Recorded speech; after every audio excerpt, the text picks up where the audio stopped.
مع حضرتك مشير من بي بروكرز العقاريه. حضرتك مهتم بالاستثمار في شاليهات الساحل؟ ايه؟ لا لا لا يا فندم، لا حضرتك استهدى بالله بس بعد يا فندم ما يصحش كده. طيب الله، يا فندم، حاضر. فين؟ بتقول فين؟ تمام. على فكره انت راجل قليل الادب. اوكي، نورتنا يا فندم. قلت له يدفع كاش، قال لي لا هقسط ورجع غير الكلام. طب خليه يجي لي المكتب النهارده ان شاء الله. صباح الخير، احسن وحوش، احسن. بعنا كام واحده النهارده؟ حضرتك احنا فاضل نبيع هدومنا. واللي تحت هدومنا يا فندم. والله ايه يا خيريه؟ استنى انت يا مشير. جرى يا فندم؟ جرى ايه؟ اخر الشهر القبض ايه؟ قبض ايه يا ام قبض؟ بص انا اقول لكم على حاجه، انتوا مفيش قدامكم حل غير من اتنين، يا اما تبيعوا عقارات يا اما تبيعوا هدومكم. عارفين ليه بقى؟ لان انتوا الاتنين لو كنتوا خدتوا لكم مثل اعلى احسن شويه من اللي ما تتسماش اللي انتوا طالعين لي بيها السما على فشوش، كانت كل مشاكلكم اتحلت وحالكم بقى احسن. قصدك فراوله؟ ايوه يا اختي فراوله.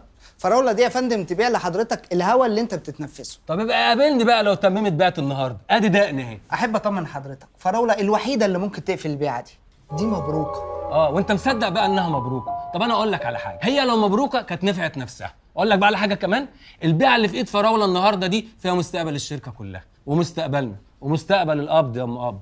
ابقى قابلني بقى لو هي خلصتها. الفراوله قال. يا رب يا فراوله ينفخ في صورتك يا حبيبه قلبي وتنقذينا وتنقذي الشركه دي كلها. دلوقتي حبيبه قلبك يا رب يا فراوله.